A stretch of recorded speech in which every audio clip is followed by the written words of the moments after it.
Location: on the streets of Edonia. Jake Muller had been having quite a regular day. He had been walking on the streets, hands in, his pockets. As he walked, deep down, he had hoped that something exciting would happen, to make his day better. Soon enough, he knew that he spoke too soon. To Jake's shock, he noticed a man in black following him. When he turned to confront the man's eyes turned black and his veins blackened as well. The man held Jake by the neck and tossed him away, charging towards Jake to continue his assault. Horrified, Jake closed his eyes, but soon he heard a gunshot. When he opened his eyes, he realized that his attacker was on the ground, bleeding from a chest injury. Jake turned to look at the source of the gunshots, surprised to see a woman pointing a gun at his attacker. She introduced herself as Sherry Birkin and noted that they had to leave immediately. They turned to Jake's attacker only to see the man's wound heal up immediately, causing the man to smile. Seeing this, Sherry took another shot and the bullet pierced into his head. However, Sherry noted that that bullet would not still stop him, but it would keep him incapacitated, buying them enough time to escape. Jake proceeded to ask what these things were, and Sherry noted that these people were super soldiers enhanced by symbiote DNA. They proceeded to run away, but were stopped midway by 3 other super soldiers, their eyes black. Realizing they were surrounded, Sherry held Jake's hands and told the soldiers that she would not let Ada have Jake, not on her watch. Then the men smiled and noted that they would just take both of them instead. Meanwhile, Chris Redfield had arrived on the scene, a squad of BSAA agents at his command. The moment his squad reached, they battled the super soldiers that were causing havoc. However, they should have thought twice before engaging. The super soldiers tore through Chris's squad like it was nothing. As the battle continued, Chris could see the super soldiers ripping his men apart, chopping some heads off, and even ripping hearts out. The scene shocked him to his bone that he fell on his knees. However, he was immediately saved by Piers Niven, his partner, who proceeded to drag him out of there. What Chris had seen today would affect him for life. 6 months later. Location: Press Conference Hall, U.S. Capitol, Washington, D.C. Ashley Graham was standing on the pulpit, cameras flashing and the light nearly blinding her. As the daughter to the former president, she was not unused to this sort of environment. However, it was still irking to her. Right now, she carried a heavy expression on her face as she made the announcement. She said, "The Congress has finally voted into law the Symbiote Eradication Bill. To this extent, by virtue of Sections 1, 3 of the new law, every person who is found to be infected with the symbiote or traces of the symbiote will be summarily arrested and placed in a highly concentrated facility, where the law enforcement authority is faced with brute force in the carriage of their duties. They are empowered to employ lethal methods." As she spoke, she could see the delighted faces of the mayors, celebrities, and influential persons who had attended the conference. Of course, they had to be delighted. With the consistent attacks of Neo Umbrella's super soldier army, this seemed to be a step in the right direction. However, there was someone Ashley was thinking about.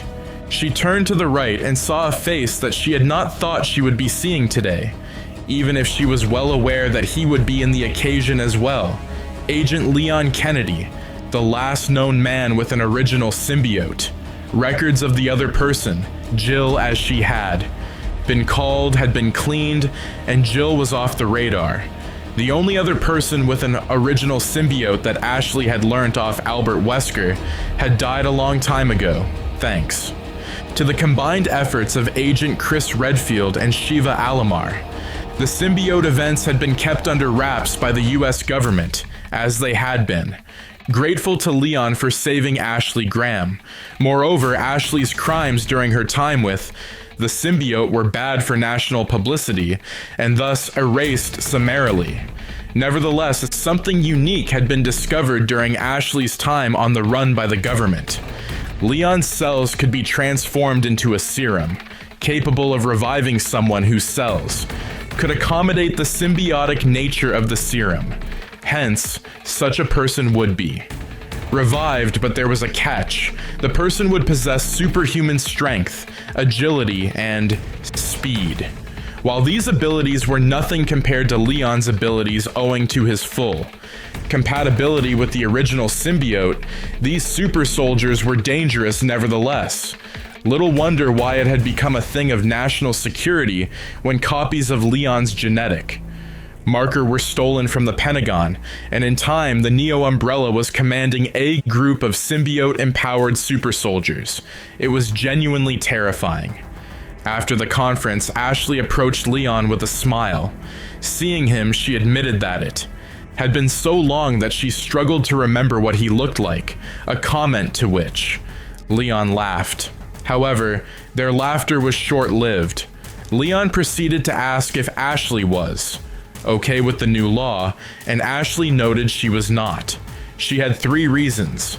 As if Neo Umbrella had seen such resistance coming, they had raided towns and infected members of the innocent populace with the symbiote. The shock at just coming back from the dead, amongst other things, made these people rather erratic and dangerous. With this new law, these innocent people would also be targeted, and Ashley didn't know what to do about it. Secondly, Ashley had remembered when she was merging with Leon's symbiote and how erratic she had been, killing a lot of innocent people. If she had gotten a second chance and her actions wiped off the records, why was the new law coming to take this opportunity away? Moreover, she was worried about Leon. Leon was a prized agent for the U.S. government, but with the passing into law of this bill, Leon would be targeted and locked away because the government now perceived him as a threat. Moreover, there were high chances that he would be used for experimental purposes. On listening to the last reason, Leon nodded and noted that he had served his country faithfully, and he didn't mind if permanent confinement was a way to serve.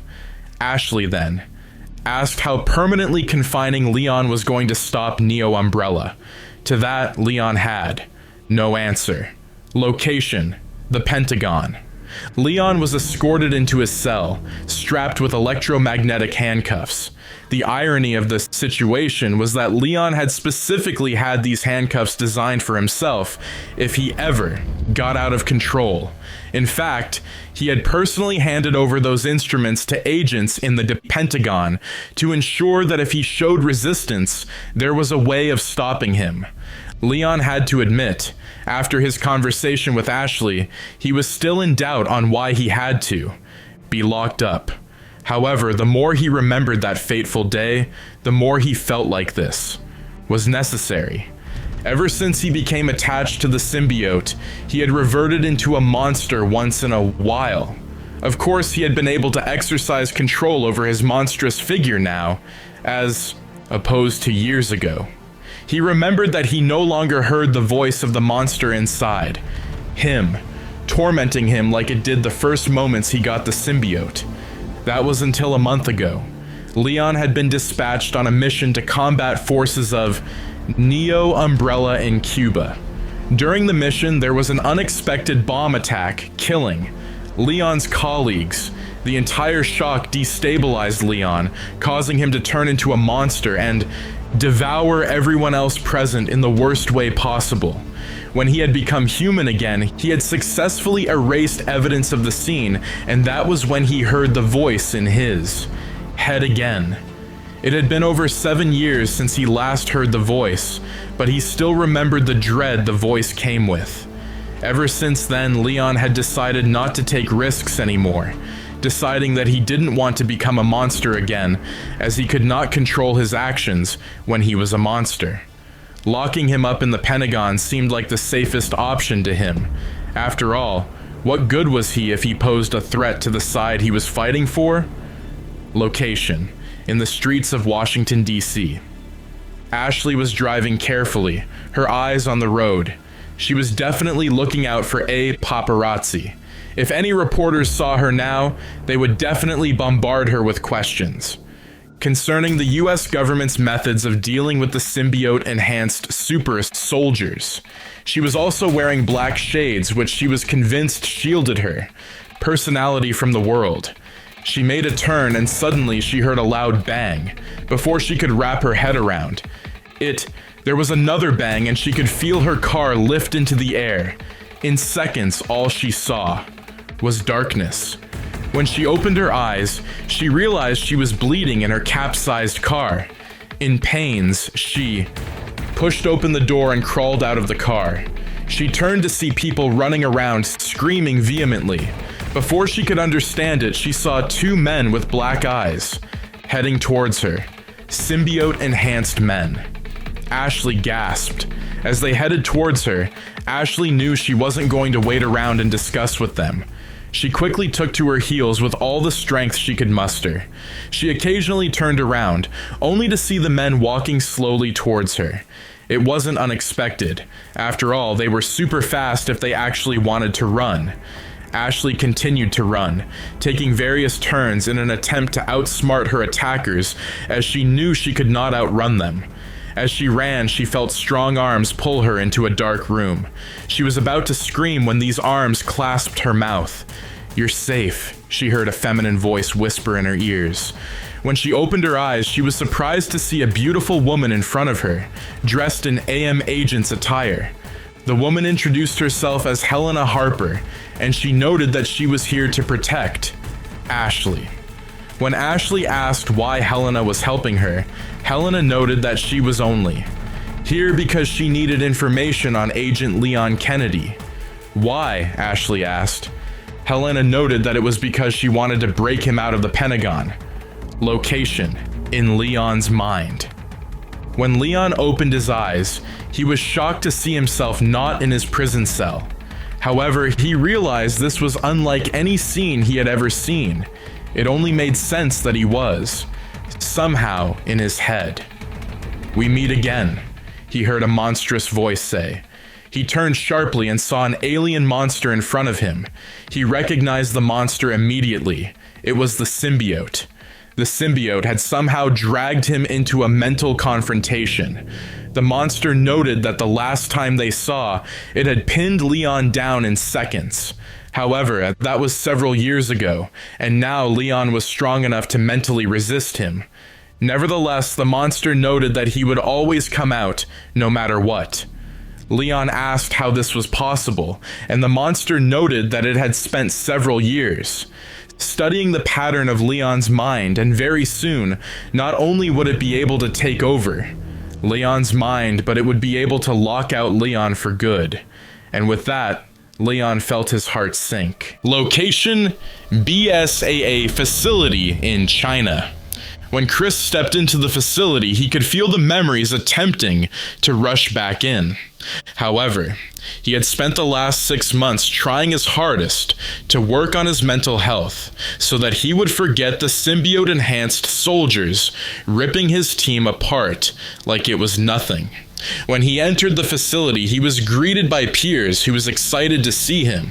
First, Piers asked if Chris was truly better, and Chris replied with a flat he didn't know, but he sure hoped he was. Hearing this, Piers nodded and encased Chris in a hug. It was comforting.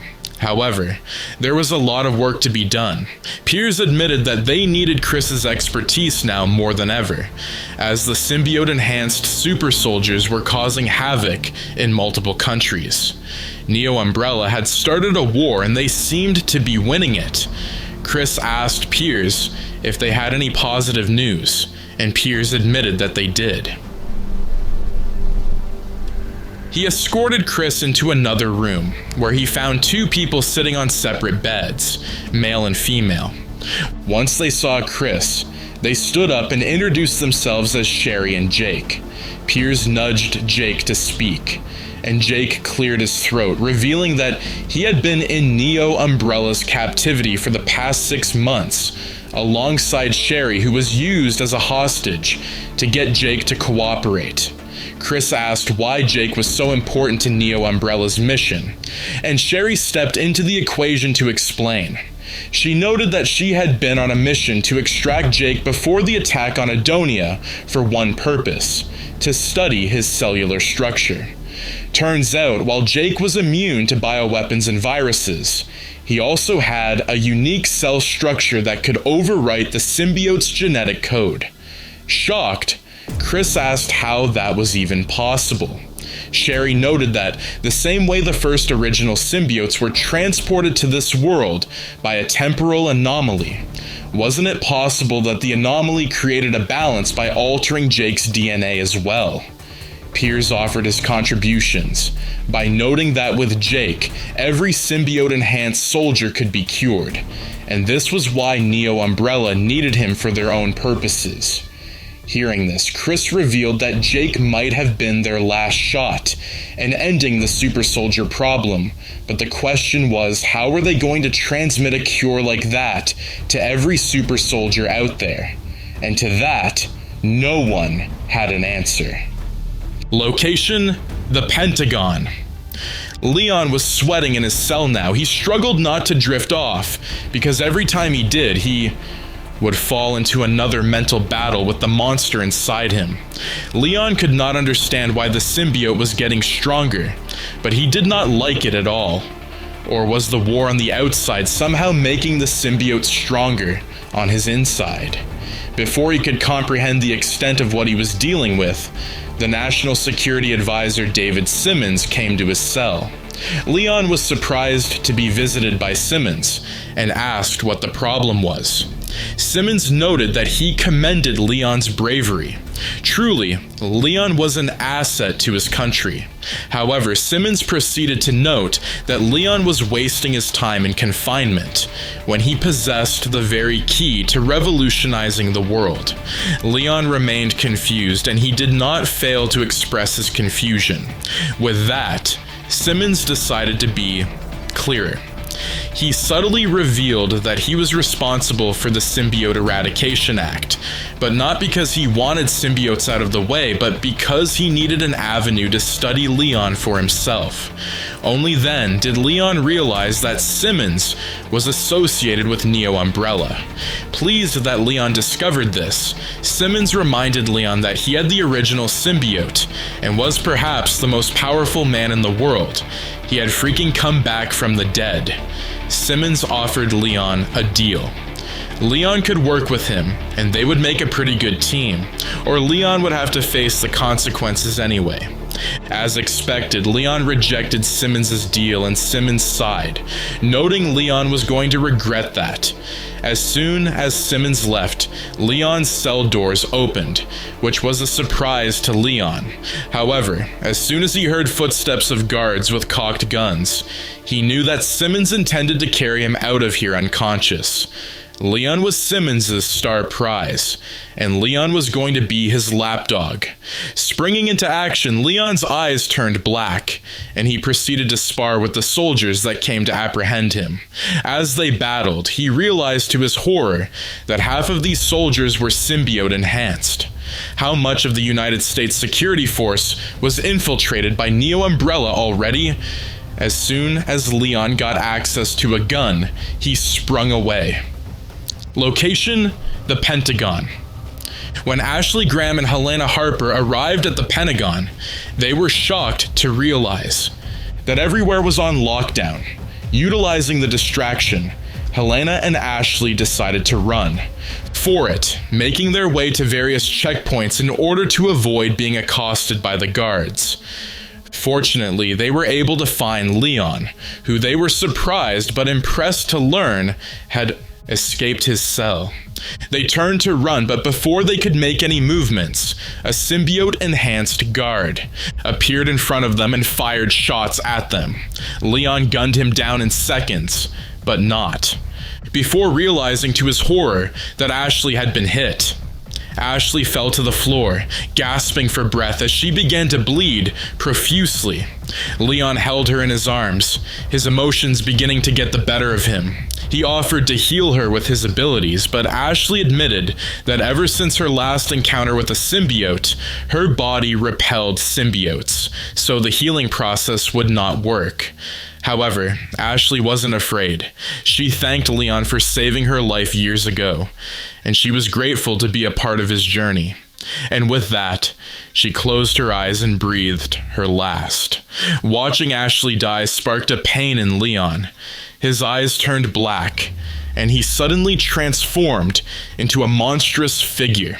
Seeing this, Helena proceeded to take to her heels. The monster lunged towards the sounds of guards in the hallway. The monster had killed several guards until a particular guard encountered him in the hallway, using a sound-based weapon to force the monster to transform back into Leon. When Leon came to, the guard revealed herself to be Ada Wong. At first, Leon was distrustful, but she insisted that she was not the leader of Neo Umbrella, and whoever was leading the organization was impersonating her.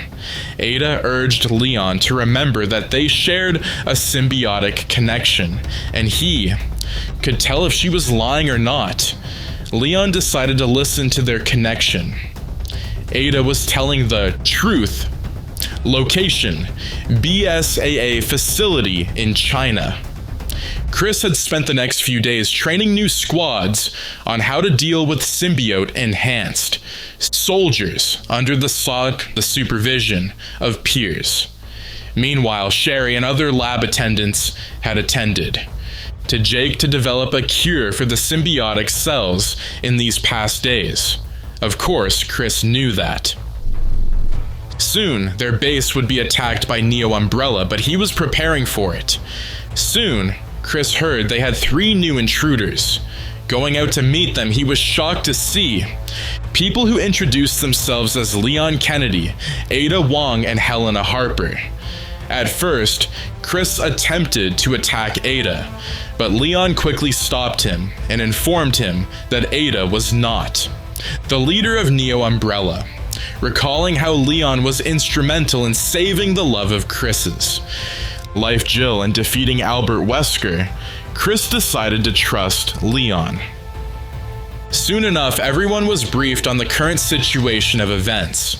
From their collaborative discussions, the team, peers, Ada, Helena, Leon, Chris, Sherry, and Jake learnt that Simmons was the true leader of Neo Umbrella, and he developed a symbiote-enhanced clone of Ada known as Carla Radams to act as the face of Neo Umbrella.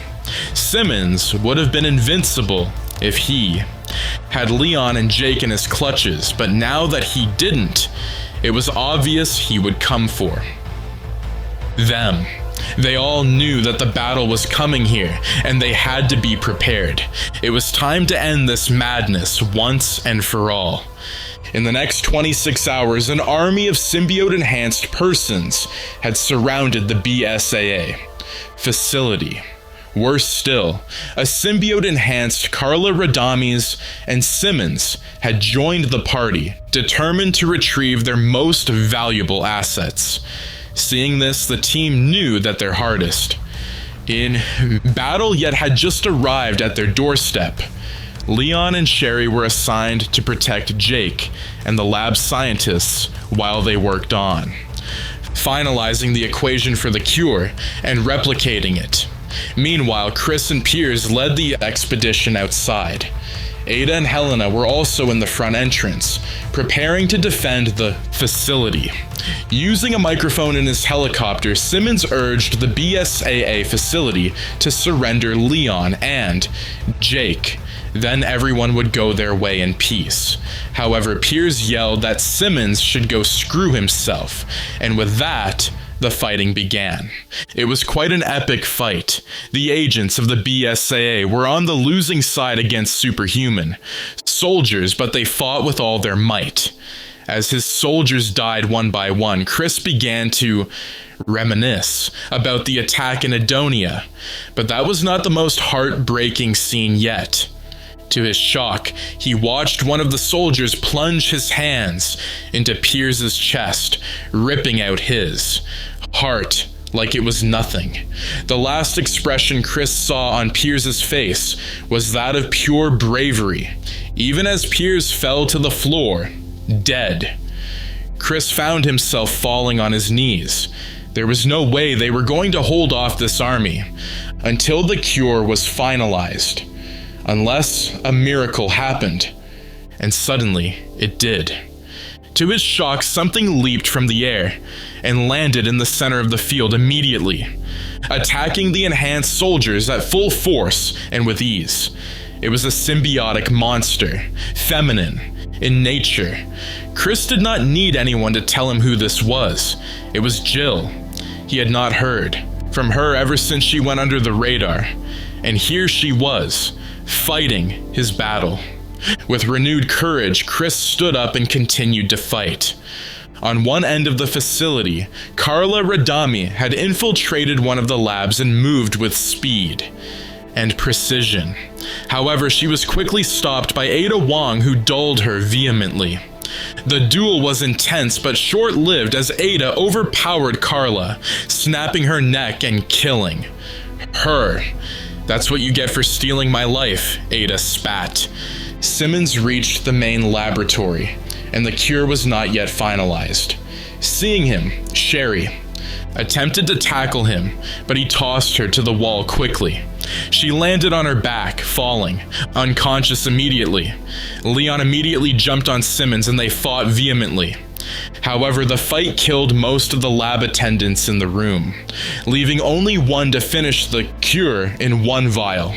Before Simmons could overpower Leon, Jake picked up a gun and shot Simmons through the brain. Leon finalized the process by punching a hole through Simmons's abdomen. The villain was dead, but the war was far from over. Jake brokenheartedly told Leon that there was only one vial of the cure finalized and all the equipment that could have been used to replicate it were now destroyed. However, Leon had another idea. He began to talk about his idea as Ada Wong stepped into the room.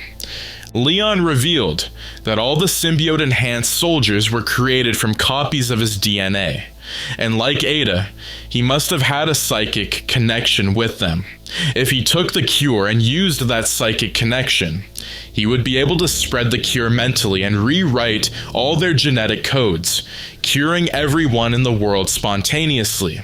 However, Ada revealed that doing such would damage Leon beyond repair. He would die. However, Leon accepted the consequences and nodded at Ada, telling her this was the best way to end his epic journey.